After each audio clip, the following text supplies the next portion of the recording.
Сиз ойлойсузбу ушу 5-октябрда Кыргызстанда революция болду деп ойлойсузбу сиз? Ооба, мен ошентип ойлоймун. Эмнеде сиз жетектеп барып Ак үйдү өрттөгөнгө ошол революция болду? Кечиресиздер, оюнду бүтүрө алайынчы. Ошо революция ошол болду. Натыйжасында Жогорку Кеңешке өткөн шайлоонун результаттары жокко чыгарылды деп ойлоймун. Мен айтып коеюн, сиз жаш, эмоционалдуу саясатчы, көп нерсени билбейсиз. Керек болсо, ушул проекттин артында, жаштар деген проекттин артында чоң чет өлкөлүк державалар бар. Алар деген Кыргызстандын стабилдүүлүгүнө, саясий туруктуулугуна деген чоң угроза алып келип атат. Сиз билесизби ошону?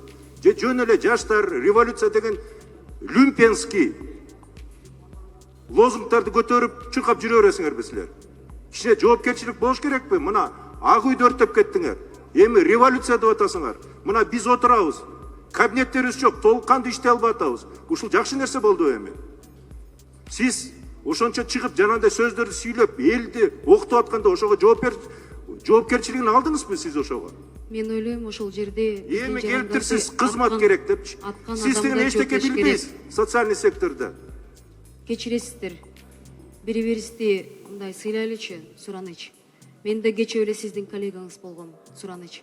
Когда вопрос стоит в государственной угрозе, целостности, мен эч кимди сыйлабайм, тем более сизди, который сиз биякта отурасыз келип, жаштар революция деген сөздөрдү ыргытып биякта.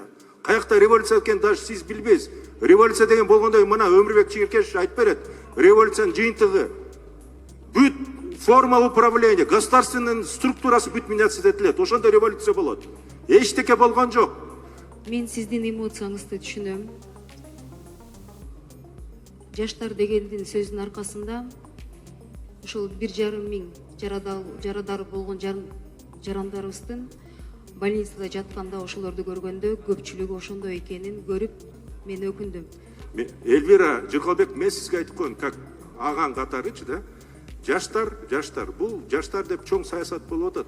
Биз Кыргызстандын илгертен бери биздин салтыбыз бар. Биз деген дайыма өзүбүздүн ууларды сыйлайбыз. Анан жаштарды деп туруп чет өлкөдөгү державалар октоп Кыргызстандагы нестабилизмди алып келип атат. Сиз ошону билип коюңуз дайыма. Биз деген дайыма кыргыздар, динибиз ислам, ушинтип жашаганбыз биз деген. Уулууну сыйлаганбыз. Уулууну барктаганбыз, кадырлаганбыз.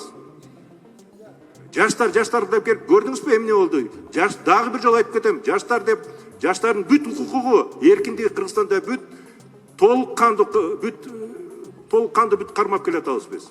Бир эле кайталап коеюнчу, мен бир дагы чет өлкөлүк державалардын мындай буйругу менен же алардын демилгеси менен аянтка чыккан эмес. Мен ойлойм, ошакты миңдеген жарандар да антип чыккан эмес. Өзүмдүн атынан ошол 5-октябрда ошол аянтка чыгып, оппозиция шайлоого бара жаткан оппозиция партияларынын курамында, 13 партиянын курамында мен да болдум. Ал жерге өз ыктыяры менен шайлоонун жыйынтыгы жокко чыксын деген ой пикир менен чыкканбыз.